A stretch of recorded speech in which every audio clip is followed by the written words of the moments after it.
السلام علیکم ورحمۃ اللہ وبرکاتہ۔ میں طاہرہ قادری آپ کو دینیات پڑھاؤں گی انشاءاللہ۔ الحمدللہ آپ باخیر ہوں گے۔ پیارے بچوں، اللہ کے رسول صلی اللہ علیہ وسلم کی حدیث کا مفہوم ہے۔ اللہ کے رسول صلی اللہ علیہ وسلم نے فرمایا الدین ناصح، کہ دین سراسر بھلائی ہے، دین میں جو ہے تو بھلائی ہے، کامیابی ہے، خیر خواہی ہے۔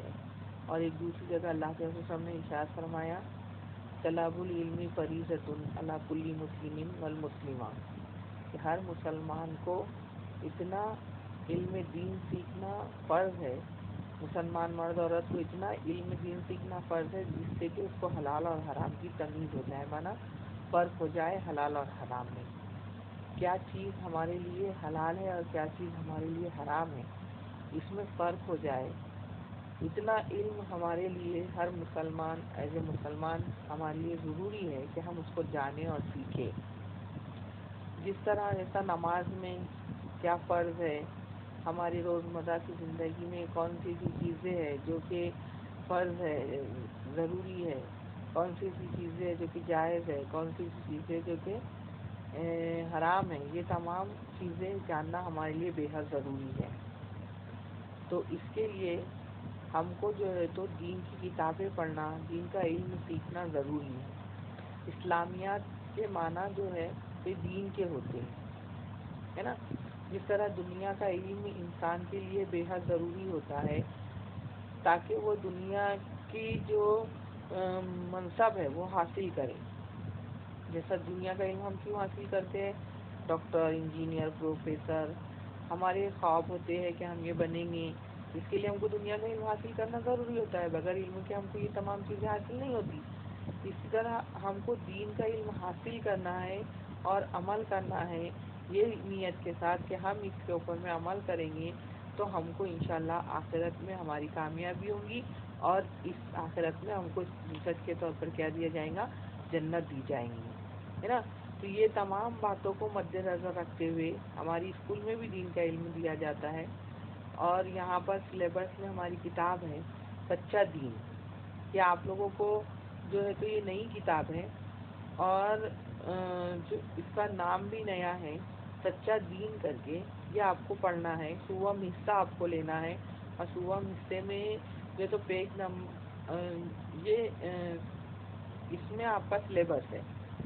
اب آپ کو جو ہے تو پیج نمبر 9 نکالنا ہے۔ پیج نمبر 9 میں دیکھو کہ بسم اللہ الرحمن الرحیم، یہاں پر حمد دی گئی ہے۔ جیسا کہ یہ دستور ہے کتابیں کا کہ ہر کام کا، کہ جو ہر کام شروع کرنے سے پہلے اللہ کی تعریف بیان کی جاتی ہے۔ ہم کوئی بھی کام شروع کر رہے ہیں تو اللہ کی تعریف بیان کی جاتی ہے۔ اسی طرح اس کتاب کو بھی مصنف رحمۃ اللہ علیہ مصنف نے جو ہے تو حمد سے لکھا ہے، اور حمد کے معنی تعریف کے آتے ہیں، ہے نا۔ ایسی جس میں اللہ تعالیٰ کی تعریف بیان کی گئی ہے اسے حمد کہتے ہیں، اور حمد کے مین معنی ہی کیا ہے، تعریف کی ہے۔ جیسا کہ آپ کے زیر نظر آپ کے سامنے آپ کی کتاب ہے، اور اس کو کھولیں گے آپ، اس کے اندر میں پیج نمبر 9 نکالیں گے تو وہاں پر یہ ہم دکھیں گے آپ کو، جو کہ آپ کو پڑھنا ہے، ہم پڑھائیں گے۔ اس کے مصنف جو ہے آپ کو دیکھو نیچے قوس میں نیچے لکھا ہوا ہے مصنف کا نام، حمد کے ماہر القادری، اس کو مصنف کہتے ہیں، ہے نا، لکھنے والے کو۔ یہ حمد انہوں نے لکھی ہے، تو ہم حمد پڑھیں گے، اور انشاءاللہ اس میں جو میننگس ہے جو ہم کو سمجھ میں نہیں آ رہے ہیں ہم آپ کو بتا رہے ہیں، وہ بھی آپ نوٹ کر لیجئے۔ اس میننگ جو ہے تو الفاظ، جو مشکل الفاظ ہے اس کے میننگ تو پڑھیں گے انشاءاللہ۔ بسم اللہ الرحمن الرحیم۔ حمد، کس نے سورج چاند بنائے اور تاروں کے دیپ جلائے۔ آپ بیٹے انگلی رکھیں گے تو آپ کو زیادہ سمجھ میں آئے گا، ہے نا۔ انگلی رکھیں گے کیونکہ یہ اردو ہے اور آپ انگلش سے پڑھ رہے ہیں۔ انگلش آپ بغیر انگلی رکھ کے پڑھ سکتے ہیں، لیکن اردو میں جو ہے تو آپ کو انگلی رکھنی پڑے گی۔ جس طرح ہم پڑھ رہے ہیں اس طرح آپ کو انگلی رکھ کر، اس کے اوپر میں انگلی رکھ کر غور کرنا ہے۔ کس نے سورج چاند بنائے اور تاروں کے دیپ جلائے. دیکھو یہاں پر اور تاروں کے دیپ جلائے، یہ دیپ جو ہے یہ اس کے معنی چراغ کے آتے ہیں. چراغ کو جو ہے تو ہندی میں کیا کہا جاتا ہے؟ دیپ کہا جاتا ہے. کیسے کیسے باغ سجائے رنگ برنگے پھول کھلائے، ہے نا. کیسے کیسے باغ بنائے اللہ تعالیٰ نے نا. ایک باغ کو دیکھو تو اس کے اندر میں کتنے رنگ برنگی پھول ہوتے ہیں. زمین ایک ہوتی ہے، مٹی ایک ہوتی ہے، پانی ایک اس کے اندر میں ڈالا جاتا ہے، دیکھ ریکھ کرنے والا ایک ہی انسان ہوتا ہے، لیکن اسی زمین سے اللہ تعالیٰ کتنے رنگ برنگے پھول نکالتے ہیں، ہے نا. ایسا نہیں کہ لال کلر کے پھول ہے تو اس کی مٹی کا کلر الگ ہے، اس کے پتوں کا کلر الگ ہے، اس کی ٹہنی کے کلر الگ ہے، ہرے کا الگ ہے، پیلے کا الگ ہے. ایسا نہیں ہے، بلکہ پھول رنگ برنگی ہوتے ہیں، الگ الگ ہوتے ہیں، اور تمام چیزیں ایک ہوتی ہے. یہ کسی قدرت ہے؟ اللہ کی ہے. کوئل کوکی بھورا گونجا، بلبل نے بھی گیت سنائے. کوئل کوکی، جو کوئل آپ کو کوئل کی آواز سنتے ہوں گے، وہ کو کو کرتی ہے، اس کو اس طرح کی آواز نکالتی ہے.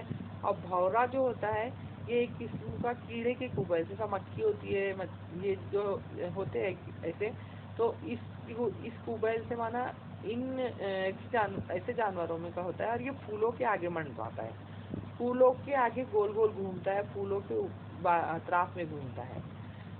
بلبل نے بھی گیت سنائے. یہ گیت جو ہے تو ہندی لفظ ہے، گیت مانا گانا. کلیوں کے دامن بھرنے کو اوس کے موتی بھی برسائے، ہے نا. کلیاں جو پھول کھلنے سے پہلے جو ہوتی ہے نا اسے کلی کہتی ہے نا. تو اس کو فرمایا گیا ہے کہ دامن بھرنے کو اوس کے موتی بھی برسائے. اوس مانا شبنم. یہ شبنم جو ہوتی ہے بارش نہیں ہوتی ہے، بلکہ شبنم صبح کے وقت اللہ تبارک و تعالیٰ اپنی قدرت سے برساتا ہے آسمان سے، جو کہ کلیوں پر پھولوں پر آپ کو نظر آئیں گی. یہ تھوڑی دیر کے لیے رہتی ہے، پھر بعد میں جیسے سورج کی کرنیں بلند ہوتی ہے ختم ہو جاتی ہے، تو اس کو اوس کہتے ہیں، شبنم. دریا دریا موجیں اٹھی، جنگل جنگل پیڑ اگائے، ہے نا. دریا دریا موجیں اٹھی، جنگل جنگل پیڑ اگائے. تتلی کو رنگین بنا کر اڑنے کے انداز سکھائے، ہے نا. تتلی آپ بٹر فلائی جسے کہتے ہیں، اس کو رنگین بنایا اللہ تعالیٰ نے. کیسے کیسے رنگ رہتے ہیں اس کے اندر میں، اس کو جو تو اڑنے کے انداز سکھائے. انسان کو دانائی دے کر کیسے کیسے بھید بتائے. یہ دانائی جو لفظ ہے، انسان کو دانائی، دانائی مانا عقل کے آتے ہیں. انسان کو عقل دے کر کیسے کیسے بھید بتائے، مانا جو بھید مانا پوشیدہ باتیں، ہے نا. میرے خدا نے سب کے خدا نے یہ سارے اسباب بنائے. اسباب کے معنی ذریعہ. یہ تمام جو اوپر باتیں بتلائی گئی نا، تو یہ کیا بتلایا جا رہا ہے کہ یہ خدا نے، جو کہ میرا بھی ہے اور سب کا خدا ہے، سب کا خدا ہے، اس نے یہ تمام اسباب بنائے جتنے اوپر بتلائے گئے ہیں. اس کے علاوہ بھی بہت سے اسباب بنائے اللہ تعالیٰ نے. ہر چیز کے لیے اسباب بنائے اللہ تعالیٰ نے. اس کے ہی بس میں سب کچھ ہے، چاہے مارے چاہے جلائے. کیا فرمایا؟ اس کے ہی بس میں ہے سب کچھ، چاہے مارے چاہے جلائے. تو یہ یہاں جلائے کے معنی زندہ رکھنا، یہ تمام اسی کے بس میں ہے کہ اگر اللہ چاہے تو مار دے، اور اللہ چاہے تو انسان کو زندہ رکھے. تو بہت سے ایسے حادثے ہوتے ہیں ذرا ذرا سے چھوٹے چھوٹے سے، کہ جس میں انسان کی عقل کام نہیں کرتی، اور انسان کیا ہوتا ہے، ذرا سا پیر پھسلا مر گیا، ہے نا، مر جاتا ہے انسان. اور بعض بار ایسا ہوتا ہے کہ بہت بڑے بڑے حادثے ہو جاتے ہیں، لیکن انسان کیا ہوتا رہتا ہے، زندہ رہتا ہے. تو کسی قدرت سے رہتا ہے، اللہ کی قدرت سے. چاہے مارے چاہے جلائے، یہ کیا ہے، اسی کے بس میں ہے. اس کی قسمت کا کیا کہنا، جو کوئی اس کا کہلائے، ہے نا. یہ اس شخص کے بارے میں بتلایا جا رہا ہے جو اللہ کا کہلاتا ہے. تو اس کی قسمت پر رشک کیا جا رہا ہے کہ اس کی قسمت کے کیا کہنا جو کوئی اس کا کہلائے. جگ کے داتا بھیک کرم کی. کیا فرمایا؟ جگ کے داتا بھیک کرم کی، ہم بھی ہے دامن پھیلائے. کہ جگ مانا دنیا، اور داتا مانا پالنے والا. یہ غالباً یہ ہندی کے ورڈ ہیں، جگ اور داتا. جگ مانا دنیا اور داتا مانا پالنے والا. بھی کرم کی ہم بھی ہے دامن پھیلائے. یہاں مصنف کیا فرما رہے ہیں کہ اللہ تعالیٰ تو سب پر کرم کر رہا ہے، اتنا تمام تو نے سب پر کرم کیا ہے، تو ہم بھی جو ہے تو اپنے دامن کو پھیلائے ہوئے ہیں، ہم کو بھی جو ہے تو کرم دے دی، تیرا رحم تیرا کرم جو ہے تو ہمارے اوپر میں بھی نازل کر دے، رحمت کی بارش ہمارے اوپر میں بھی ڈال دے، دے نین رحمت کی نظر ہمارے اوپر میں بھی ڈال دے. تو یہ جو ہے تو حمد ہے، ہم کو یہ کئی بار پڑھنا ہے اور پڑھ کر جو ہے تو اللہ کی تعریف کو بیان کرنا ہے. پڑھیں گے نا انشاءاللہ. اب آگے کا لیسن ہم آگے نیکسٹ اس میں پڑھیں گے پیریڈ میں انشاءاللہ. آپ کو جو ہے تو غور و توجہ سے پڑھنا ہے، اور جو ہارڈ میننگس ہے، ہارڈ جو معنی ہے اس میں جس کی میننگس ہم نے بتلا دیے، تو وہ آپ کو اپنی بک میں اس کو لکھنا ہے تاکہ آپ کو یاد رہے. کیونکہ اردو زبان آپ کے لیے جس طرح تمام لینگویج ضروری ہے، ایسا اردو بھی آپ کے لیے ضروری ہے کہ آپ کو اردو آئے، کیونکہ یہ ہماری مادری زبان ہے. ٹھیک ہے، تو پڑھیں گے بیٹے انشاءاللہ. اچھا، آپ کو پڑھنا ہے، اپنے گھر میں سنانا ہے. اللہ حافظ، خدا حافظ، فی امان اللہ.